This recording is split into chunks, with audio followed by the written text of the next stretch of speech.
effectif réduit, mais justement, je pense que c'est aussi ce qu'il nous fallait, parce que je pense vraiment qu'on a une bonne équipe, on est solide, mais on n'arrive pas à jouer comme on devrait jouer. Et du coup là, on n'avait pas le choix de vraiment tous se serrer les coudes plus que d'habitude, et ça a vraiment marché, et c'est une bonne augure pour la suite. Il y a eu beaucoup d'intensité, hein. Vous avez mis les ingrédients pour rester au contact, parce qu'à Épinal ça patine. Hein. Ah bah on n'a pas le choix, et ça patine plus que nous, on le sait. On a quand même une équipe assez physique, mais on n'avait pas le choix. Si on veut décoller ici, nous on a une petite patinoire, donc c'était vraiment grand ici, on n'avait pas le choix. Si on tournait, on les frappait pas, on ne pouvait pas rivaliser avec eux.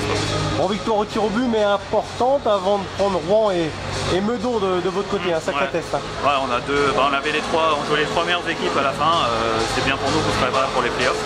Mais non, après ouais, on prend les matchs, franchement on prend vraiment les matchs les uns après les autres, on est qualifié pour les playoffs, on peut finir 3 ou 4 ou 3, je sais pas, ou peut-être 5, ça va dépendre de nos prestations, mais non, on prend les matchs les uns après les autres.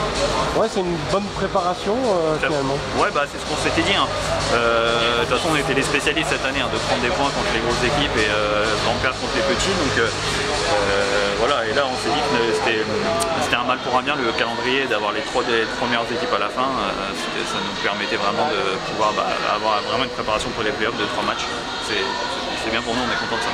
Bon, c'est toujours un plaisir de revenir à Poissompré, toi qui as vécu quelques saisons ici. Hein. Ouais, c'est vraiment un plaisir de revenir ici. C'est toujours aussi plein, c'est génial. J'ai gardé une attache vraiment particulière avec la ville aussi. J'ai beaucoup d'amis encore ici. Donc, les supporters t'ont pas oublié. Hein. Non, je vois ça fait super plaisir. Moi aussi, je me renseignais toujours sur le résultat quand on était descendu. Donc j'étais venu aussi voir le carré final parce que j'étais voir les copains. Donc oui, ils m'ont pas oublié, ça fait super plaisir. Voilà, même mes coéquipiers, on en parlait, ils disaient vraiment, ils sont super respectueux. Et voilà, je leur avais expliqué, je leur ai dit, il y a du monde, mais vous allez voir, c'est super bon enfant, c'est super cool et ça c'est vraiment passé comme je leur avais expliqué. Pour conclure, qui c'est que tu vois pour la montée en D1? On sait que Rouen c'est très solide. C'est compliqué, je pense que l'Épinal est vraiment favori dans le Nord, mais on ne joue pas contre les équipes du Sud, donc franchement c'est compliqué, je ne peux pas trop évaluer le niveau des équipes du Sud, je ne sais pas trop, mais l'Épinal c'est sûr que ça jouera les demi-finales finales au moins demi-finales je pense. Meudon aussi c'est solide? Meudon ouais c'est solide aussi, c'est pas du tout le même jeu, c'est solide, c'est peut-être moins, c'est deux styles complètement différents.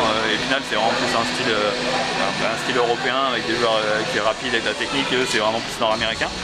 Donc c'est différent, mais les deux équipes sont très bonnes, c'est les deux meilleures équipes de la ligue. Donc, mais bon, Épinal ils ont battu 2 fois, donc ça a été favorable pour eux.